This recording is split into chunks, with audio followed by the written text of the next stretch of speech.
So hello everyone, today we're going to talk about the components of Earth's atmosphere and how it was formed. So the scientists believe that the Earth was formed 4.5 billion years ago and its early atmosphere was probably formed from the gases given out by volcanoes. It is believed that there was an intense volcanic activity first billion years of the Earth's existence. The early atmosphere was probably mostly carbon dioxide with little or no oxygen. There was smaller proportion of water vapor, ammonia, and methane. As the Earth cooled down, most of the water vapor condensed and formed the oceans. It is thought that the atmospheres of Mars and Venus today, which contain mostly carbon dioxide, are similar to early atmosphere of the Earth. Early atmosphere gradually enveloped about 80% of water vapor and 10% of carbon dioxide, and the few percent, which is the nitrogen, came from the hot interior, escaped through the volcanoes and steam vent. It also outpouring gases, which is from the hot interior, provided rich supply of water and water vapor. During precipitation of water vapor, large amount of carbon dioxide are dissolved in the ocean, and in this process, much water vapor already condensed and dwindling concentration of carbon dioxide. Molecular nitrogen gradually dominated the atmosphere. So the slow increased concentration of the energetic rays from the sun splits water vapor into hydrogen and oxygen, which is hydrogen became the lighter element that probably rose and escaped into the space, while oxygen remained into the atmosphere, which makes molecular oxygen appears to be the second most abundant element into the atmosphere. And now let us proceed to our next topic, which is the composition of today's atmosphere. The table shown on the slide is the composition of the atmosphere near the Earth's surface. We have there nitrogen, oxygen, argon, neon, helium, and so on and so forth. Now, let us talk about these gases and its production as well as their destruction. Nitrogen. Its production is through the decaying of plants and animals, while its destruction is through biological processes that involves soil bacteria and by tiny ocean-dwelling planktons that convert it into nutrients that help fortify the ocean's food chain. Nitrogen also occupies 78% of the Earth's atmosphere today, which is one of the most abundant gases in the planet. The next one is oxygen. Oxygen's production is during photosynthesis. Photosynthesis is present among self-producing organisms, also known as producers or autotrophs. On the other hand, oxygen's destruction is when organic matter decays, when it combines with other substances producing oxides, and during breathing. Oxygen occupies 21% of the Earth's atmosphere today. Water vapor is an invisible gas produced through evaporation, a process of liquid to gas, transpiration from plants by its pores into gas, and sublimation, a process of solid changes to vapor state.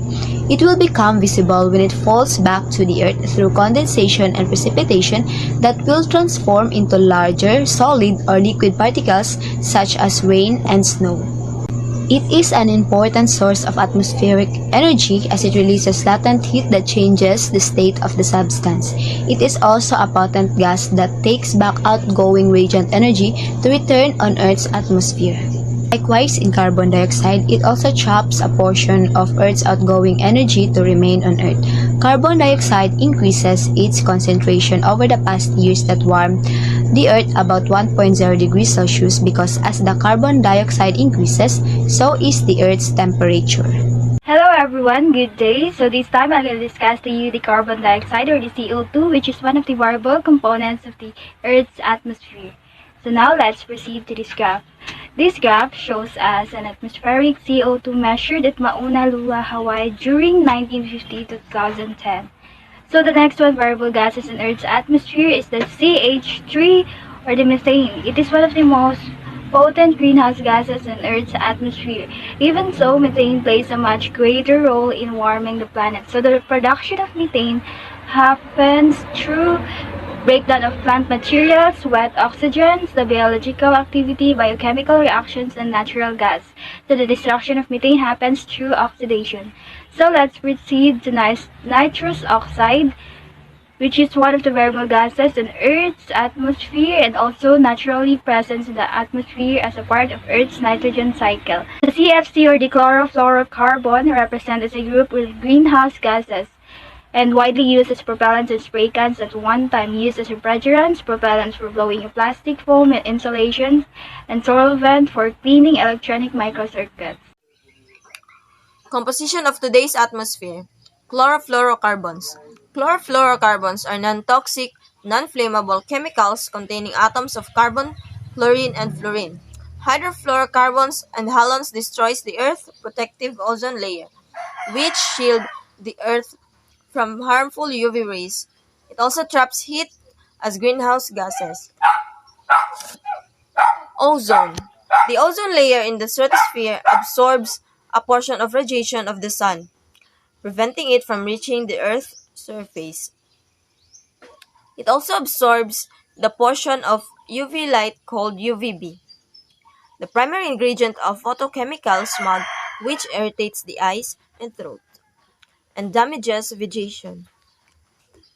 Figure 1.19 shows the darkest color represents the area of lowest ozone concentration hole over the southern hemisphere in October 2015. Notice that the hole is larger than the continent of Antarctica. Composition of today's atmosphere.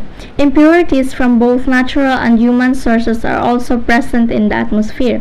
Aerosols, it is a tiny solid or liquid particles of various compositions that are suspended in the air. Pollutants, it is mostly made by human and some natural impurities. Pollutants causes acid rain, a major environmental problem, and a downwind from major industrial areas. Particulate matter are solid particles and liquid droplets that are small enough to remain suspended in the air. So in the vertical structure of the atmosphere, when we examine the atmosphere vertically, we can see that it can be divided into a series of layers. It's either by the manner in which air temperature varies through it, or by the gases that comprises it, or its electrical properties. So let's have a brief look about the air pressure and air density. First is the gravity. Gravity is the universal force of attraction acting between all matters, and it is the one who is pulling down everything towards the Earth's surface, including the air molecules, and compresses them closer together, causes its volume to increase. Next is air density. It is a property that is commonly used in many branches of science, engineering, and industry. It is the number of air molecules in space, and it changes variation in atmospheric pressure, temperature, and humidity. Next is the air pressure. It is a force in an area pushed against a surface by the weight of the atmosphere of the Earth, or what we call the layer of air. So it is always decreasing while its height is increasing. A brief look of air pressure and air density. Air pressure can be expressed in pound in per 8, millibar, hectopascal, and more traditional unit of pressure, inches of mercury. And it can be vary from the standard value by 30 millibars or more because of weather condition. Layer of atmosphere. Layer of atmosphere as related to the average profile of air temperature above Earth's surface. The heavy line illustrated how the average temperature varies in each layer.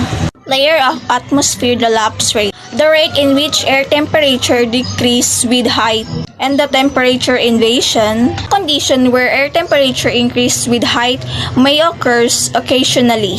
Radio sound is the instrument that measures the vertical profile of air temperature in the atmosphere. Troposphere is the first and the lowest layer of the atmosphere. It provides oxygen that we breathe, keeps the Earth at a livable temperature, and allows for weather to occur, making it a very important part of the atmosphere. Isothermal zone, the region where the air on average temperature remains constant with height. These two atmospheric regions, which is the troposphere and the stratosphere, differ in various chemical and dynamical parameters. So this is why tropopause happen. Tropopause is the boundary between the troposphere and the stratosphere. So what is stratosphere? The lower of the stratosphere are colder, and as we move upwards, the upper layer becomes hotter.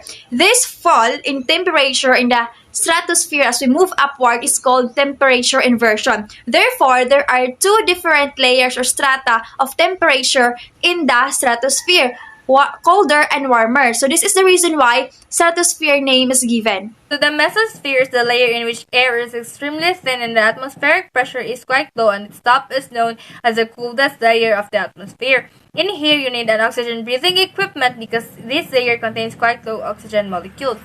So the thermosphere is also known as the hot layer, which means that there is relatively few atoms and molecules in here. In this layer, charged particles from the sun interacts with air molecules, which results in the display of aurora borealis. So the exosphere is the region where represents the final layer of the atmosphere. But aside from dividing the atmosphere vertically, we can also divide it based on its composition. The first layer is the homosphere, a well-mixed layer of 78% nitrogen and 21% of oxygen. The second and final layer is the heterosphere, a layer in which heavier atoms and molecules settle on the bottom layer while lighter ones settle on the top. So the ionosphere is not really a layer, but instead an electrified region in the atmosphere containing fairly large concentration of ions, an atom that has gained or lost one or more electrons, and free electrons.